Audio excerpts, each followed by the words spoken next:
Today, I'm going to be teaching you all about the basic necessities that you're going to need for if you did plan to play a tabletop game. Now, every tabletop game is different. Some will require additional materials. Some may require just the bare minimum, and others might need something extra that is way out of proportion for those games.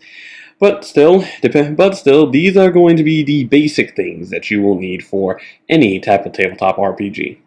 On the top, we have the dice, as per you. Now, these are things that you're going to need almost every RPG. Now, there are some RPGs that don't use dice, but they are few and far between and only have different rules. The dice go up in order from a D4 goes up to 4, as you can expect. A D6, 6-sided die, simple. A D8 goes up to 8 sides. A D10, 10 sides.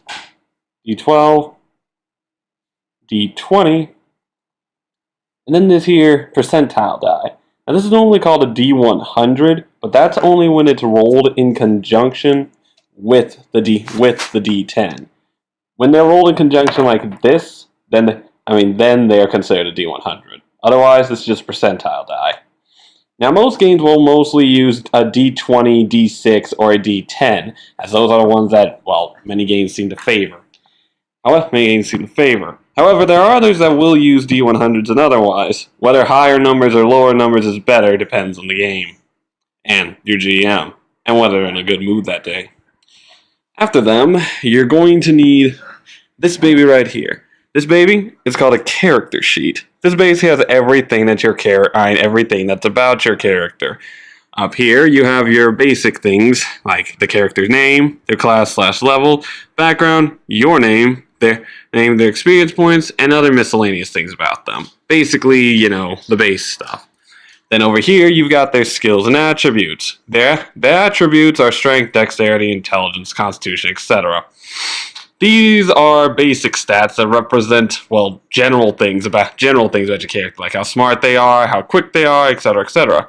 Over here are skills. These are more specific things that your character is good at. Most of the time, they're going to be tied to one of the attributes. However, some games have them be separate things entirely. Most of the time, all they do is add to whatever role you're going to be whatever role you make. Over here, you have your.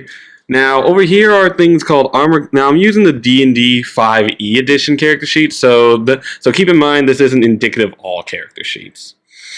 So, over here you have your armor class, initiative, speed, current hit points, temporary hit points. All those are basically self-explanatory. Armor class is how hard it is to hit you. Initiative is if you go first, speed is how fast you move. Current hit points are, basically your health. Down here are other proficiencies, your equipment and your weapons, armor and otherwise. What kind of attacks you can do. Over here are your features and traits, basically special things that your character can do that others can't because you bought them during character creation or learned them during play. These can change depending on the back and otherwise is basically more stuff like what your character looked like, their eyes, organizations, etc., mostly fluff or other things that you can use during play. And over here are your spell list and possibly inventory. Along with this, you also need a couple of pieces of paper, primarily to take notes and keep track of things that happen during game. You don't want to forget that time you rescued the princess and she turned out to be a crazy succubus that tried to eat your face off, now do you? And of course you need a pencil to write all this down. This is the player's handbook, which everything that a player needs. However, normally there are just core rule books, which have everything that both players and game masters need in order to run/play the game. Now, as I was saying, there are physical copies out there and also online PDFs. You can get whichever one you're more comfortable with, really. However, some of them can be pretty expensive. Thankfully, there are other ways of getting them, if you know what I mean.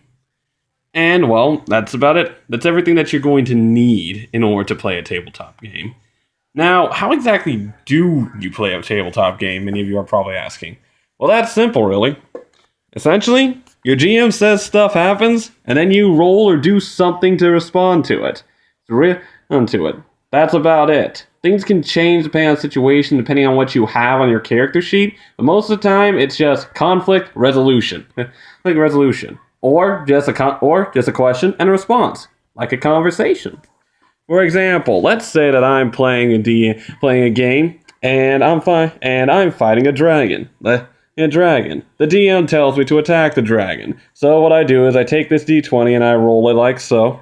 And I got a 2. Well, my luck seems poor today.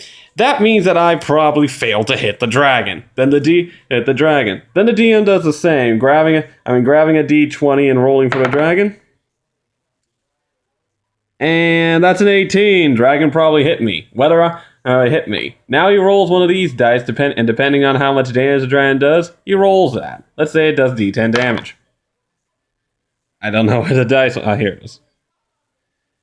Got 8. That's pretty damaging in this game. And it basically just keeps going like that. Things may change depending on what game you're playing, and who exactly is DMing/GMing your game, dungeon mastering/game mastering. However, for the most part, that's about it. Everything else, you just need your imagination for. I know it sounds pretty cliche, but yeah. And that's your basic guide to tabletop RPGs in a nutshell.